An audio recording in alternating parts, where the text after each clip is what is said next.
दोस्तों, ये जो समस्याएं हैं ना, इसका कभी कोई सॉलिड आंसर आपको जिंदगी में नहीं मिलेगा।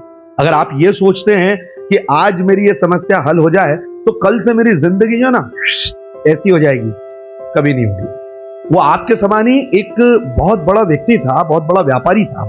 सब कुछ उसकी जिंदगी में अच्छा चल रहा था, पर उसे टेंशन रहता था कि मेरे बाद क्या होगा, मेरे बच्चे अच्छे पढ़ेंगे कि नहीं बनेंगे, उनका कैरियर क्या होगा, और ये क्या होगा, मेरे धंधे का क्या होगा, मेरी जिंदगी का क्या होगा। बड़ा परेशान सा रहता था। इतनी सारी समस्याओं का पहाड़ अपने आजू बाजू उसने बना लिया। फिर उसने क्या किया, लोगों से समाधान पूछा। अब उसे कोई सॉलिड आंसर नहीं मिला तो पता चला कि उसके शहर में एक जाने माने संत आए हुए हैं और लोगों की समस्याओं का समाधान करते हैं। बस फिर क्या था, बहुत सारा दान दक्षिणा लेकर संत के पास पहुंच गए और कहने लगे, महाराज, पैसा जीवन में बहुत कमाया, सोचा कि सब कुछ कमा लूंगा, लेकिन पैसा तो बहुत है, समस्याएं लेकिन हर दिन आ जाती है, उनका समाधान कैसा होगा? तो इसका कोई आप हल बता दें और अगर अपना आशीष मुझ पर रख दें तो सारी टेंशन ही खत्म हो जाएगी। महाराज ने उसकी तरफ देखा और उसकी लाई हुई दान दक्षिणा की ओर देखा। महाराज खुश हुए। उन्होंने कहा, अरे भाई, जितनी बड़ी आपने समस्या पूछी है उसके हिसाब से तो ये बहुत सारा धन है, इसमें से कम भी चलता। तो बोले, नहीं, ये तो महाराज जी बस मेरी समस्या हल करा दीजिए। बोले, ठीक है, आप एक काम कीजिए, आप ये जब सब लोग चले जाएं तो रात को 12 बजे यानी मध्य रात्रि में आप मेरी कुटिया में आ जाइएगा, आपकी समस्या का समाधान सुबह तक हो जाएगा।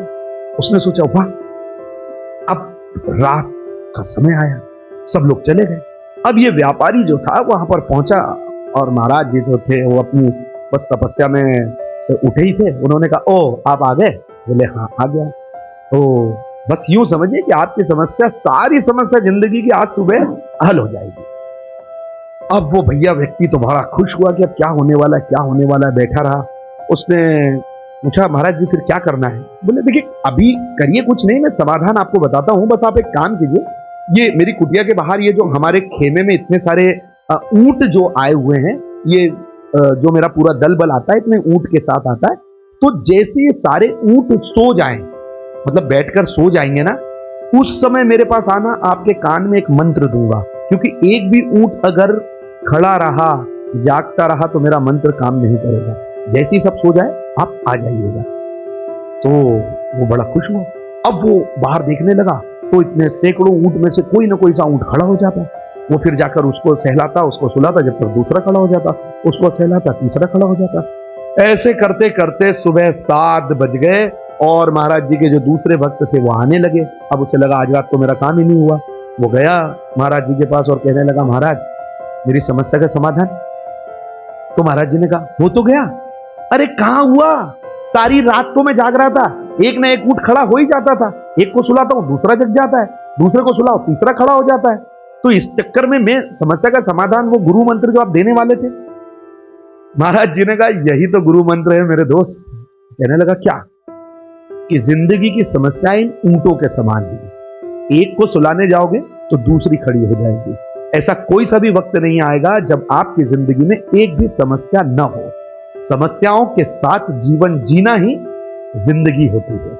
अगर आप सोचते हो कि मेरी सारी समस्याएं हल हो जाए, तो उसके लिए मेरे दोस्त तुमको जिंदगी से हाथ धोना पड़ेगा और हमेशा के लिए आंखें मूंदना पड़ेगा।